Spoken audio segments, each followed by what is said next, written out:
அஸ்ஸலாமு அலைக்கும் வரஹ்மத்துல்லாஹி வபரகாத்துஹு. தினமும் ஒரு ஹதீஸ். முதலில் அமைக்கப்பட்ட பள்ளிவாசல் எது என்று நான் ரசூலுல்லாஹி ஸல்லல்லாஹு அலைஹி வஸல்லம் அவர்களிடம் கேட்டேன். மக்கமா நகரில் உள்ள மஸ்ஜிதுல் ஹராம் எனப்படும் புனித காபா அமைந்திருக்கக்கூடிய பள்ளிவாசலே முதலில் அமைக்கப்பட்டது என்று பதிலளித்தார்கள். பிறகு எது என்று நான் கேட்க, ஜெருசலத்தில் உள்ள மஸ்ஜிதுல் அக்ஸா என்று பதிலளித்தார்கள். இந்த இரண்டு பள்ளிவாசல்களுக்கும் மத்தியில் உள்ள கால இடைவெளி எவ்வளவு என்று நான் கேட்க, 40 ஆண்டுகள், அதாவது மஸ்ஜிதுல் ஹராம் அமைக்கப்பட்டு 40 ஆண்டுகளுக்கு பிறகு மஸ்ஜிதுல் அக்ஸா அமைக்கப்பட்டது என்று பதிலளித்தார்கள். அறிவிப்பவர் அபூதர் ரலியல்லாஹு அன்ஹு.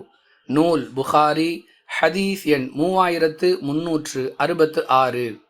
அன்பிற்குரிய அல்லாஹுவின் நல்லடியார்களே, அல்லாஹுவை மட்டுமே வணங்குவதற்காக உலகில் முதலில் அமைக்கப்பட்ட பள்ளிவாசல் எது, அதை தொடர்ந்து அமைக்கப்பட்ட பள்ளிவாசல் எது என்பது போன்ற விவரங்களை இந்த ஹதீஸிலிருந்து அல்லாஹுவின் தூதர் ஸல்லல்லாஹு அலைஹி வஸல்லம் அவர்களின் வாய் வழியாக நாம் அறிந்து கொள்கிறோம். மேலும் இந்த பள்ளிவாசல்களில் தொழுவதற்கான சிறப்பு, இந்த பள்ளிவாசல்களை நோக்கி நன்மையை நாடி பயணிப்பதற்கான சிறப்பு என்றெல்லாம் பல தகவல்கள் வெவ்வேறு ஹதீஸுகளின் மூலம் நமக்கு சொல்லப்பட்டிருக்கின்றன.